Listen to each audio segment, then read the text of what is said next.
నమస్తే అండి, నేను మీ మెర్సీని. వెల్కమ్ బ్యాక్ టు మన ఆహారం మన ఆరోగ్యం. బ్రెడ్తో మంచి స్నాక్ రెసిపీ చూపిస్తున్నాను. బ్రెడ్ ఒకటి మన దగ్గర ఉంటే సరిపోద్ది. టేస్టీ అయిన స్నాక్ రెసిపీ తయారు చేసుకోవచ్చు. ఆ ప్రాసెస్ స్టార్ట్ చేసుకుందాం. ముందుగా బ్రెడ్ తీసుకొని ఒక బౌల్లో వాటర్ వేసుకొని ఆ వాటర్లో బ్రెడ్ని డిప్ చేయాలి. డిప్ చేసిన తర్వాత ఇలా వీడియోలు చూపించే రీతిగా వాటర్ అంతా సపరేట్ చేసుకోవాలి. చూడండి, ఇలా వాటర్ అంతా సపరేట్ చేసుకొని వేరే బౌల్లో వేసుకోవాలి. బ్రెడ్ అంతా డిప్ చేసి ఇలా ఒక బౌల్లో వేసేసాను. ఆనియన్ సన్నగా చాప్ చేసి వేసుకోవచ్చు, లేదంటే తురుముకునే దాంట్లోనే నేను తురిమాను ఆనియన్ కూడా.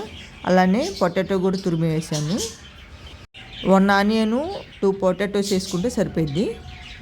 గ్రీన్ చిల్లీ అనేది ఆప్షన్లు అన్నీ కావాలంటే వేసుకోవచ్చు, లేదంటే స్కిప్ చేయొచ్చు. కొంచెం ఫ్లేవర్ కోసం వేసాను నేను. ఇక టేస్ట్ సరిపడ సాల్ట్, పసుపు, రెడ్ చిల్లీ పౌడర్, ధనియా పౌడర్ వేస్తున్నాను. 1 టేబుల్ స్పూన్ గరం మసాలా కూడా వేస్తున్నాను.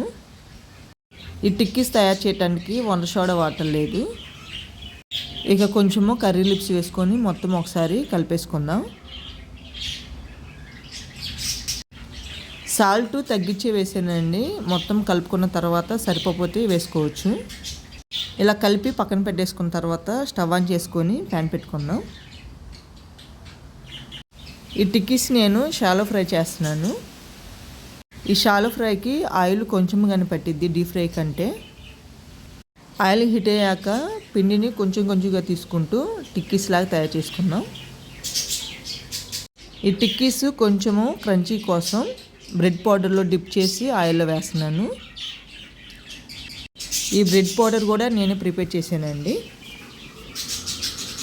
మీకు కావాలంటే ఈ బ్రెడ్ పౌడర్ బయట సూపర్ మార్కెట్లో కూడా దొరికింది. ఇక ఇలా డిప్ చేసుకొని ఆయిల్లో వేసేసుకోవటమే. ఇక 1 బై 1 చేసుకొని ఆయిల్లో వేసేసుకుందాం.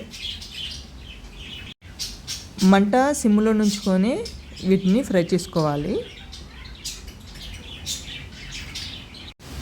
బ్రెడ్తో ఎప్పుడు ఒకేలాగా కాకుండా ఇలా కూడా ఒకసారి ట్రై చేయండి. పిల్లలు చాలా ఇష్టంగా తిన్నారు. టమాటా సాస్తో సర్వ్ చేశాను నేను. చాలా ఇష్టంగా తిన్నారు. ఒకవైపు ఫ్రై అయిన తర్వాత మరొక వైపు టర్న్ చేసుకుంటూ ఈవెన్గా ఫ్రై చేసుకోవాలి. చూడండి, ఇలా మొత్తం టిక్కీస్ని ఫ్రై చేసుకుందాం. ఇక టిక్కీస్ రెడీ అయ్యండి.